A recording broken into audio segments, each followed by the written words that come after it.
Selamat datang di Jelajah Kuliner. 欢迎收听美食无国界. Apa kabar teman-teman Jacker? Semoga sehat selalu, jiwa dan raga. Hari ini saya akan memperkenalkan masakan-masakan yang ramah oplas. Loh, kok bisa membawa tema ini, Maria? Ya, karena usai jelajah kuliner ini, Anda kan meneruskannya dengan mendengarkan acara Jurnal Maria, bukan? Dan di acara Jurnal hari ini membicarakan tema industri kecantikan estetika di Taiwan. Maka hari ini saya mengajak Anda menjelajahi Dapur Maria untuk mencoba membuat makanan apa saja yang boleh, mengingat usai menjalani operasi plastik, kan sama dengan pasien yang sakit usai operasi, harus memperhatikan makanan apa saja yang layak agar tidak infeksi. Makan sebagai bagian dari penyembuhan, bukan sekadar pantangan. Dalam konteks operasi plastik, terutama operasi invasif seperti hidung, rahang, facelift atau sedot lemak, makanan bukan detail kecil, karena makanan akan memengaruhi pembekuan darah, peradangan, pembekuan kolagen, kecepatan penyembuhan luka.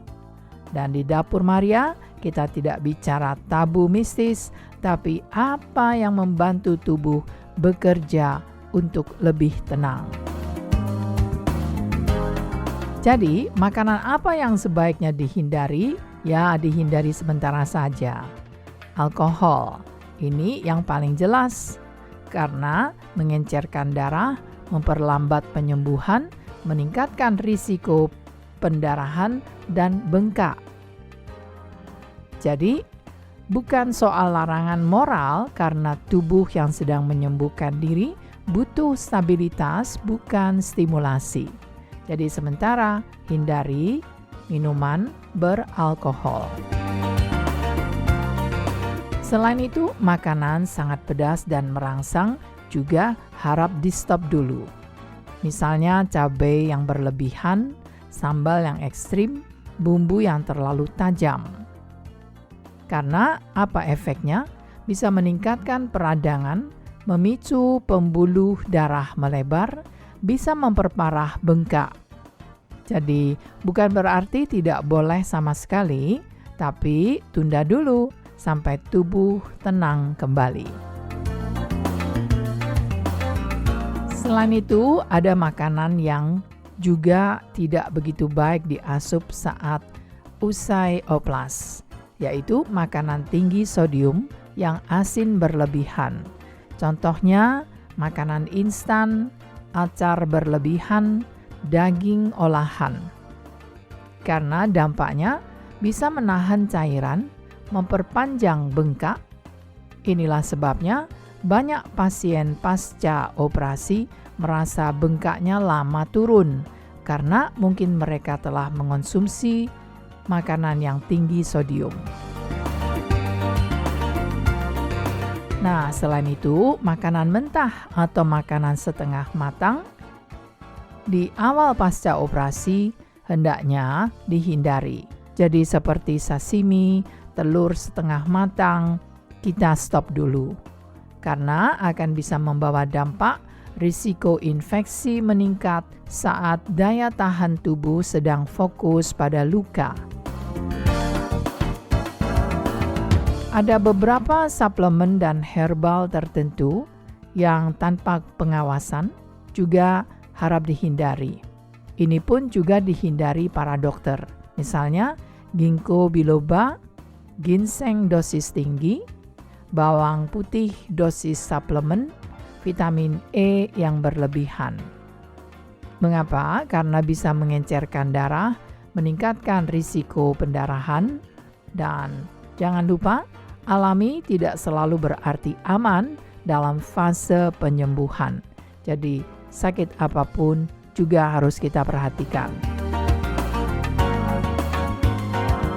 Jadi, makanan apa saja yang cocok dan mendukung penyembuhan? Nah, yang hangat, lembut, dan mudah dicerna. Misalnya, sup ayam bening, kaldu tulang yang ringan, bubur dengan protein, misalnya bubur ayam, bubur daging cincang. Nah, kenapa penting? Karena tubuh tidak perlu bekerja keras mencerna dan energi fokus ke penyembuhan. Itulah sebabnya mengapa banyak orang yang sakit selalu disuguhi bubur. Selain itu juga menuntut protein berkualitas, tapi tentu tidak berlebihan.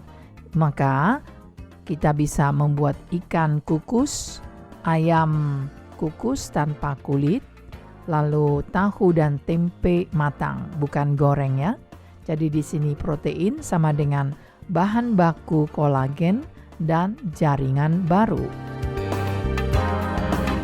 Juga tak lupa sayuran hijau dan anti-inflamasi. Sayuran apa saja? Yaitu sayuran bayam, brokoli, wortel, labu. Semua ini bisa membantu untuk mengurangi peradangan dan juga mempercepat regenerasi sel. Lalu vitamin apa yang bisa diasup? Vitamin C yang alami, misalnya jeruk, kiwi, pepaya, stroberi. Karena vitamin C sangat penting untuk pembentukan kolagen, penyembuhan luka, kekuatan pembuluh darah. Tapi bagaimana Maria? Saya ingin makan nasi. Ya, karbohidrat yang sederhana dan stabil. Nasi dalam hal ini termasuk kentang juga oke sekali. Havermut atau oatmeal, ketiga-tiganya bagus untuk tubuh. Jadi tubuh yang menyembuhkan butuh energi, bukan diet yang ekstrim.